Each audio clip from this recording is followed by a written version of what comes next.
বঙ্গবন্ধুকে ভালোবেসে আমি মানুষকে ভালোবাসতে শিখেছি, বঙ্গবন্ধুকে ভালোবেসে আমি দেশকে ভালোবাসতে শিখেছি। মাইক মারতে মারতে, মিছিল করতে করতে, লতিফ সিদ্দিকী জিন্দাবাদ বলতে বলতে বঙ্গবন্ধুর সঙ্গে আমার সম্পর্ক হয়েছে। আমি মুক্তিযোদ্ধা হয়েছি লতিফ সিদ্দিকী। আমি যদি লতিফ সিদ্দিকী অনুসরণ না করতাম, উনি যখন বক্তৃতা করতেন তারস্বরে আইয়ুব খান মোহাম্মদ খানের বিরুদ্ধে, তখন আমি এরকম ভিড়ের মধ্যে বসে কাঁপতাম। কখনো কখনো আমার মনে হতো আমি লতিফ সিদ্দিকী যার সন্তান, যে মায়ের পেট থেকে বেরিয়েছে, আমিও সেই মায়ের পেট থেকে বেরিয়েছি। লতিফ সিদ্দিকীর বাবা যে আমার বাবা, উনি এত সাহসী, আমি এত ভীরু কেন? এটা আমার মনে প্রশ্ন এসেছে। ধীরে ধীরে পোস্টার লাগিয়েছি, মাইক মেরেছি, জনসভার মাইক দলে দলে যোগদান করবে।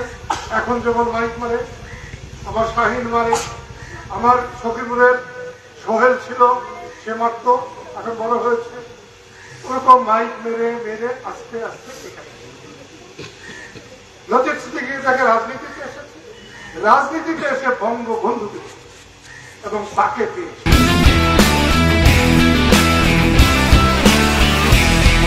বাংলার যে আবহাওয়া, তাতে যৌবনকালে বাংলাদেশের সকল ছেলে সকল মেয়ে প্রেম করে।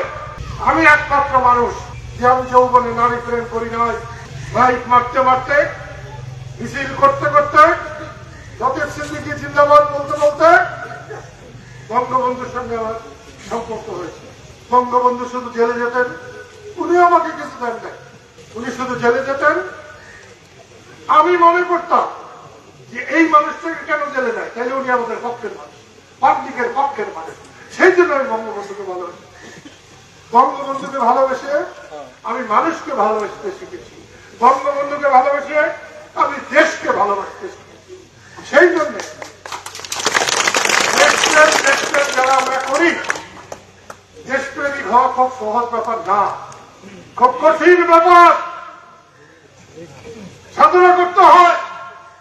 একজন মুসলমানের জন্য নামাজ রোজা করতে হয়, ঠিক তেমনি দেশপ্রেমিক হতেও সাধনা করতে হয়।